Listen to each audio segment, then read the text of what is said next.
depuis le premier confinement, donc c'est-à-dire il y a maintenant 1 an et un petit peu plus d'1 an, on n'a quasiment pas travaillé. J'ai des collègues, moi, qui n'ont pas travaillé du tout. Il y a des gens qui ont des technicités très particulières. Je pense par exemple à ce qu'on appelle les rigueurs, les monteurs de structures, des choses comme ça. Il n'y a pas de scène à monter, il n'y a rien, les salles ne tournent pas. Comme beaucoup de mes collègues, j'ai perdu énormément de dates.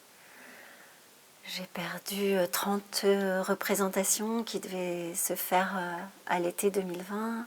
Et puis finalement, ce spectacle, cette création a été reportée, reportée, reportée, et puis annulée. Parce que embouteillage, parce que brouillard. L'année dernière, quand le confinement a été déclaré, moi j'étais en formation.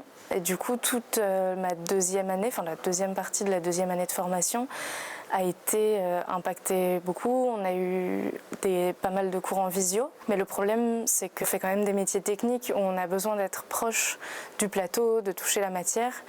Il y a une partie de vide en fait. J'ai l'impression qu'on n'a pas eu l'entière formation qu'on devait. On a été vraiment coupé à un moment où justement il y a une effervescence, quelque chose qui se crée, c'est la fin des études, on en veut, on a envie de travailler et d'un coup, non, tout est fermé. Moi j'avais en cours un contrat CDD qui s'est terminé en juin. J'ai même pas eu de nouvelles de mes patrons depuis. D'ailleurs j'ai encore le badge, la clé de la salle, de gymnase. J'ai demandé à avoir un rendez-vous mais jamais eu. Du jour au lendemain, là, tout s'est arrêté, en fait, de toute façon. Donc, ils ont complètement fermé la section danse dans cette association-là. Donc, j'ai retrouvé 2 postes en CDI, parce que nous, on fait plein de petits temps partiels. Mais en tout cas, j'ai perdu 1/3 de mes revenus. Voilà, donc là, j'ai du chômage partiel un petit peu, heureusement. Mais ça ne suffit pas pour vivre. Hein, là, j'ai plein de charges que je n'ai pas pu payer, là, ces derniers temps. Je suis auto-entrepreneuse. Si je travaille, je facture. Si je facture, j'ai de l'argent. Je travaille pas, je facture pas, j'ai pas d'argent. Il y a une aide qui a été mise en place par l'État, qui s'appelle l'aide solidarité aux auto-entreprises.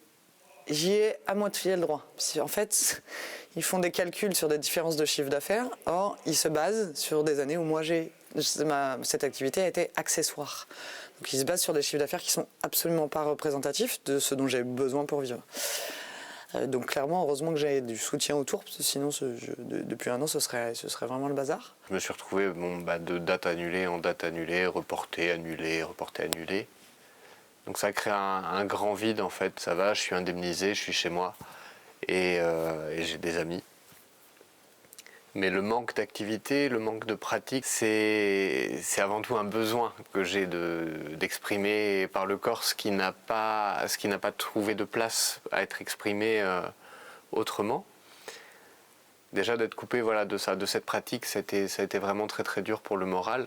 Et je me suis rendu compte, vraiment, ça a été le constat le plus flagrant que j'ai pu faire, à quel point ma pratique était liée à la présence des autres. On se retrouve enfermé chez soi, sans travail, sans avoir la possibilité, par ce travail, d'aller vers l'autre. Et du coup, on se retrouve dans un truc où, quand on ne travaille pas, on est chez soi. Et il y a un moment où, moi, j'ai fait une dépression par rapport à ça, parce que je ne peux pas faire des choses seulement pour moi. Et après, le déconfinement, l'espoir de retravailler, et puis, non, pas de travail, pas possible. Et puis, de la déprime.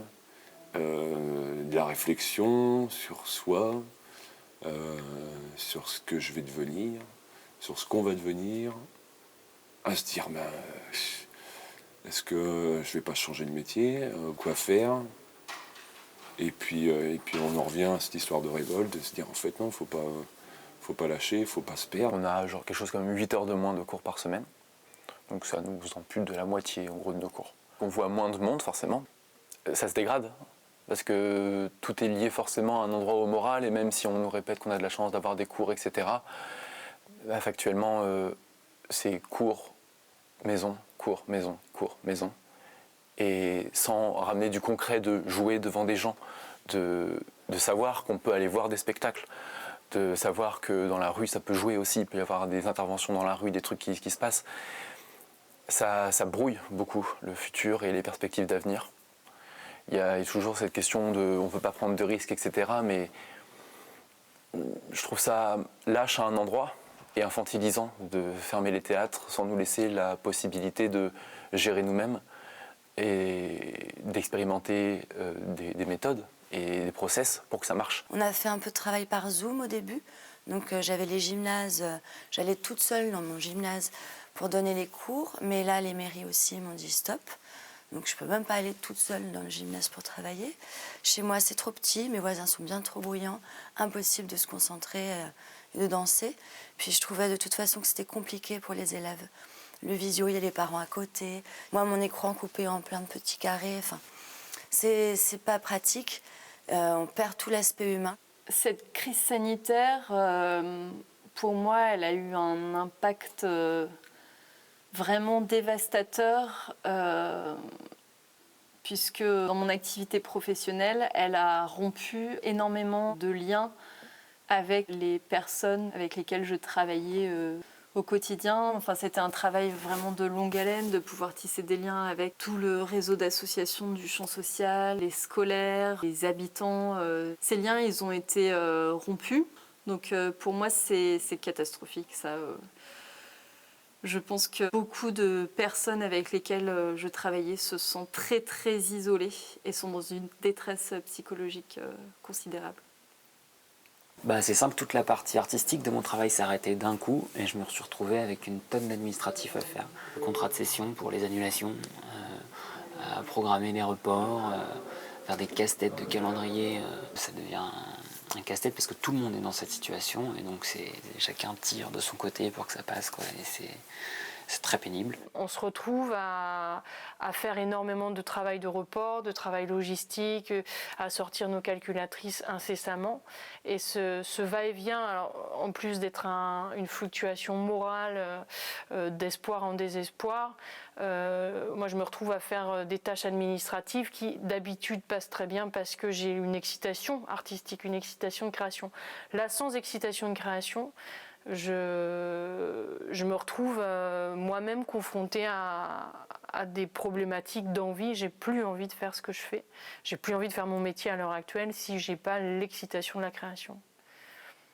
Et côté salarié, on s'y retrouve pas non plus parce que forcément, on n'a pas forcément le maintien de salaire et en tout cas, on cotise pas dans la plupart des caisses et du coup, nos caisses se vident et donc après, ça va se répertorier sur nos droits sociaux tout simplement, puisque quand les caisses seront vides, on ne pourra plus avoir de prestations sociales dignes de ce nom, quoi. Donc voilà. Les camarades artistes, techniciens voient leurs droits disparaître d'année en année. Pour certains, j'ai pu avoir des témoignages de copains qui se recyclent, qui ne peuvent plus donner à manger à leurs enfants. Enfin, ça devient vraiment critique. L'offre artistique et culturelle, elle se réduit. Et ma grande crainte, c'est qu'avec une crise pareille, ça se réduise encore plus. Et aussi que les générations futures, je pense à tous ceux qui sortent du conservatoire, des grandes écoles, des formations diverses et variées, ne puissent pas avoir la place de débuter comme moi j'ai débuté. Aujourd'hui, c'est un peu compliqué parce que du coup, j'ai fini ma formation en septembre. Et donc, normalement, c'est un moment où on essaie de se créer un réseau, d'aller travailler dans des lieux qui nous plaisent, avec des compagnies dont le travail nous intéresse. Et là, tout est un peu bouché, il ne se passe pas grand-chose. Enfin, le contexte me préoccupe beaucoup. Les peurs, c'est par exemple de voir tout ce que, déjà au niveau acquis sociaux, tout ce qui a été gagné sur ces 30 dernières années, même un peu plus, tout ça, voir s'écrouler à cause du Covid et de la gestion de cette crise sanitaire. Que effectivement tous les gens qui sont restés sur le carreau ne se relèvent jamais et puis de plus savoir pourquoi je fais ce métier-là et de plus savoir pourquoi j'ai cette passion-là. J'ai une peur beaucoup plus globale actuellement. En tant qu'amoureux de la culture et des arts, de voir en fait comment on est traité, c'est un peu à l'image de notre société. C'est-à-dire qu'on est tous capables d'encaisser des coups durs. Je pense que la faculté humaine, c'est de se redresser et de faire des choses, c'est clair. Mais on se redresse quand on voit une lumière.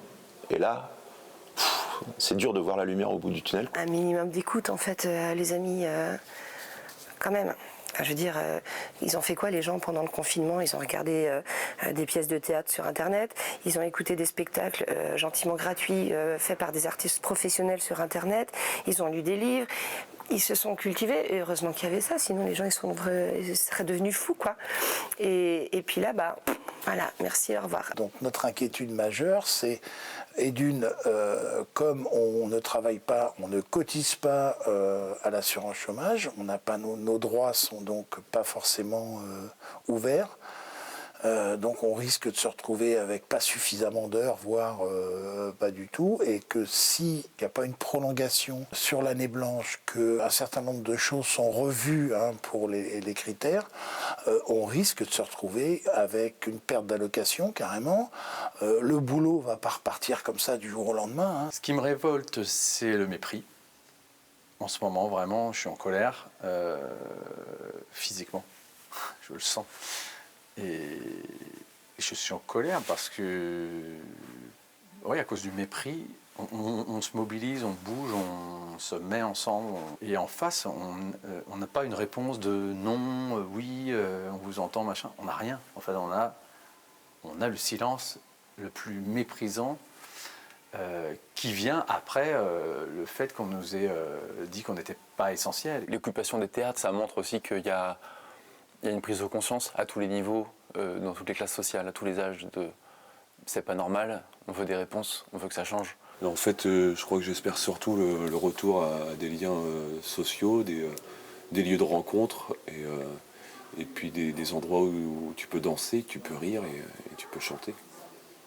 J'ai envie de dire à tous ceux qui sont pas dans la lutte et qui sont tout simplement pas les moyens, pas la force, qui sont désespérés,